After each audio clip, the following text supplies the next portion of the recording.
이번 주는 성탄절이 있는 주입니다. 괜히 마음도 이제 들뜨고 이제 분위기가 막 무르익고 있죠. 그래서 저희가 사사기를 잠시 멈추고 성탄에 대한 말씀을 살펴보기를 원합니다.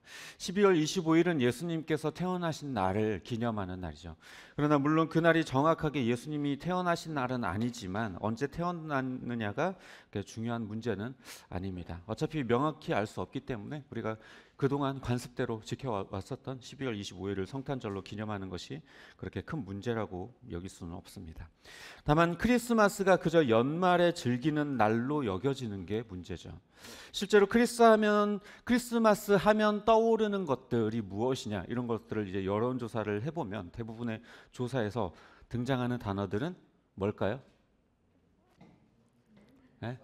산타, 선물, 또 연인, 트리, 캐롤, 설레임, 파티, 뭐 이런 거 떠올리죠.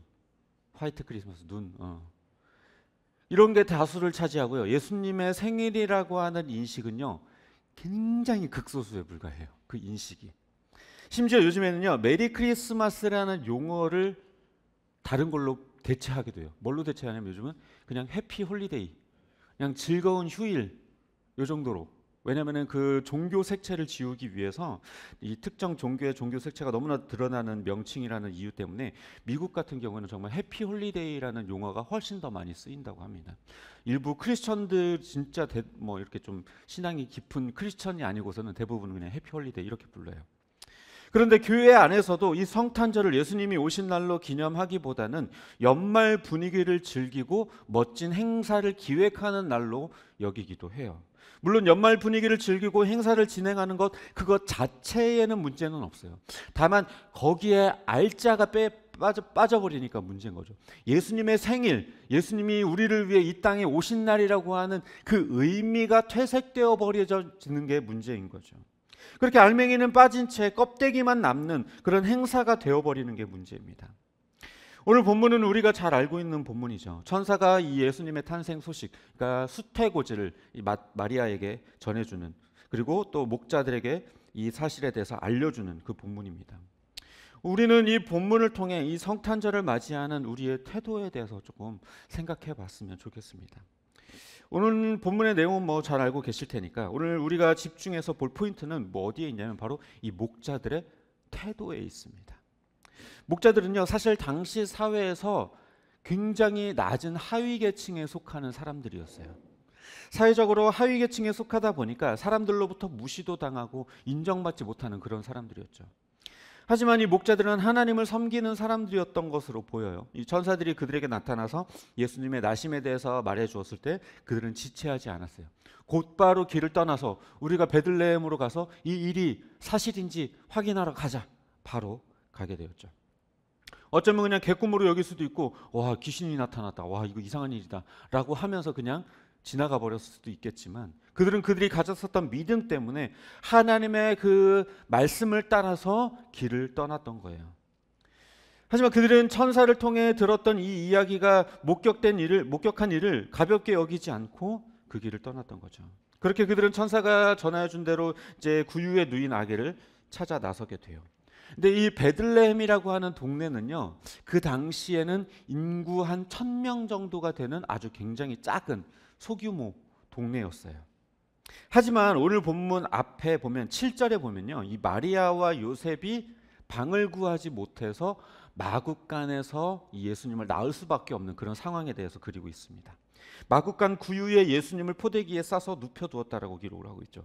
당시 왜 이렇게 됐냐면 당시에 황제가 호적 등록을 명했기 때문에 온 세계가 호적을 다 등록을 하기 위해서 각자의 고향으로 떠나오는 그런 때였기 때문에 그렇습니다. 그래서 베들레헴 지역에도 여관이 부족했고 이 요셉은 마리아의 출산을 돕기 위해서 어쩔 수 없이 여관에 딸린 마굿간에 들어가서 거기서 출산을 하게 된 거죠. 그래서 아마도 베들레헴에는 그 원래는 인구 1000명 정도의 뭐 소규 아주 조그만한 뭐 시골 동네지만 꽤나 많은 사람들이 와 있었을 것이고 방이 없어서 마굿간을 찾은 사람들도 꽤나 있었을 것입니다. 그러니 마을 곳곳을 다 돌아다니면서 구유에 누워 있는 아기, 이제 막 태어난 아기를 찾는 게요, 그렇게 쉬운 일은 아니었을 거예요. 집안 곳곳, 그 마구간 곳곳을 돌아다니면서 어디에 있을까 어디에 있을까 계속 돌아다녀야만 했을 것입니다. 그렇게 수소문하면서 결국에 찾아냈을 것이죠. 그런데요, 애초에 그냥 천사들이 좀 정확하게, 야 어느 집, 야 빨간 대문에 파란색 지붕 찾아봐, 거기야, 이렇게 딱 알려주면 될 텐데 아무런 그런 단서도 없이 그냥 구유에 누인 아기를 찾아라, 이게 너희에게 알려줄 표징이다, 이렇게만 이야기했으니 얼마나 불편합니까? 그럼 도대체 천사는 왜 그 구체적인 장소를 이야기해주지 않고 그저 구유에 누인 아기라고만 이야기를 했을까? 아마도 이 목자들의 헌신과 노력이 필요했기 때문이었을 거예요.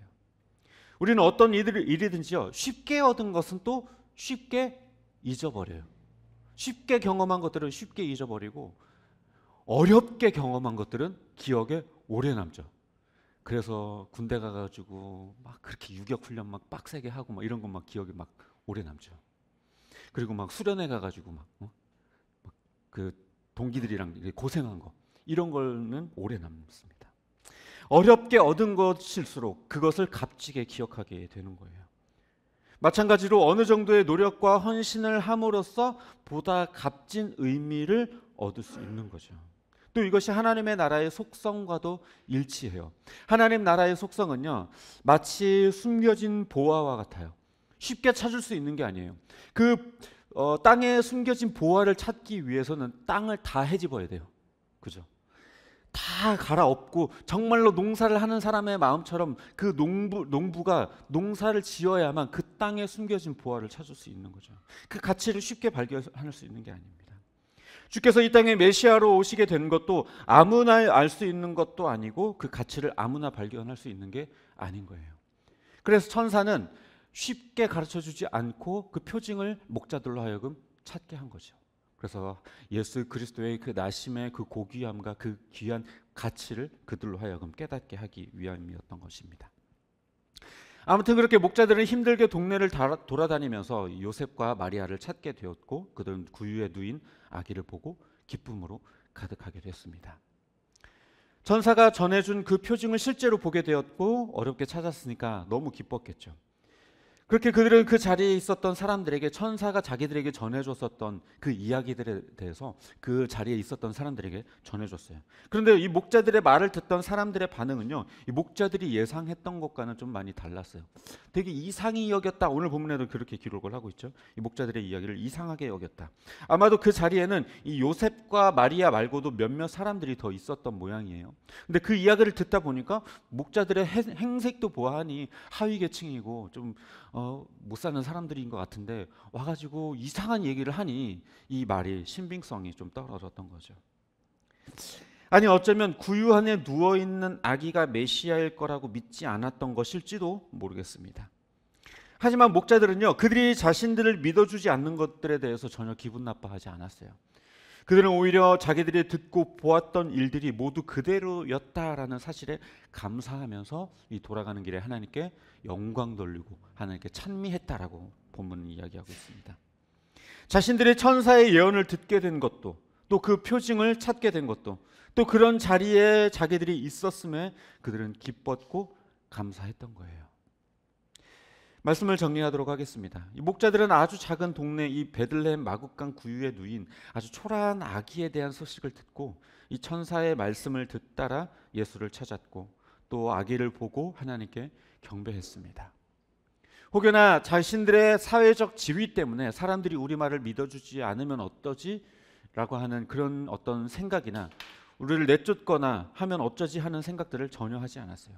자기들의 처지나 이런 상황들을 고려하지 않고 오직 사회적 분위기나 시선 이런 것들을 따지지 않고 오직 하나님의 말씀을 따라서 자기들이 할 수 있는 최선을 다했고 그 사명을 감당하면서 보고 들은 바를 확인하고 하나님께 감사와 경배를 올렸어요. 천사의 말을 들을 때의 그들의 태도, 그리고 그 받은 사명을 감당해내는 그들의 태도, 그리고 보고 들은 바를 확인하고 하나님께 영광 돌리고 감사드렸던 그들의 태도. 우리는 이 태도를 배워야 할 필요가 있습니다. 가면 갈수록 세상은요, 예수님의 나심을 가볍게 여기고 크리스마스를 그저 신나는 연말 휴일 정도로만 여깁니다. 하지만 교회들도 진지하게 예수님의 나심을 의미를 묵상하고 주께 영광 돌리고 감사하기보다 연말 행사로 분주하고 세상 방식처럼 놀고 즐기는 날로 보내기도 해요. 우리는 이 목자들의 태도 속에서 하나님의 말씀을 진지한 태도로 듣고 예수 그리스도의 나심에 대한 말씀에 대해서 진지하게 듣고 그 말씀을 받아든 그 기쁨을 가지고 다른 이들에게 전하여 주고 그 복음을 전하여 줄 수 있는 그 사명감을 감당할 뿐만 아니라 그 예수 그리스도의 나심을 통해서 우리가 하나님께 영광 돌리고 기뻐하는 자의 태도가 우리에게 갖춰져야 할 것입니다. 세상의 흐름과 가치관에 흔들리지 않고 기독교가 가진 그 온전한 정신과 가치관을 붙들고 우리의 헌신과 사명감으로 이 날을 지켜가야 해요. 세상이 아무리 우리의 이야기를 들어주지 않는다 하더라도 우리가 가진 이 복음을 귀하게 여기고 하나님께로부터 받은 이 복음을 우리가 사람들이 아무리 이상하게 여길지라도 밖에 나아가 사람들에게 전할 수 있는 자, 또 그 가운데 하나님께 영광 돌리는 자세가 우리에게 필요한 것입니다. 다시 말씀드리지만 성탄절은 연말 분위기에 취해서 그렇게 예수님 없는 파티와 잔치에 빠지는 날이 절대로 아니에요. 연인과 달콤한 연애를 즐기는 날도 아니고 트리를 장식하고 캐롤을 부르며 파티를 즐기는 그런 날도 절대로 아닙니다. 무엇보다 예수님의 탄생을 기념하고 감사하는 마음이 빠지면 그 무얼 하더라도 무의미하고 무가치한 것이 될 수 있습니다. 바라기는 다가오는 성탄, 너무 들뜬 이 연말 분위기보다 차분하게 주님을 바라보고 주님께 감사하고 주님께 영광 돌리는 날로 보내시는 저와 여러분 되시기를 주님의 이름으로 축복합니다.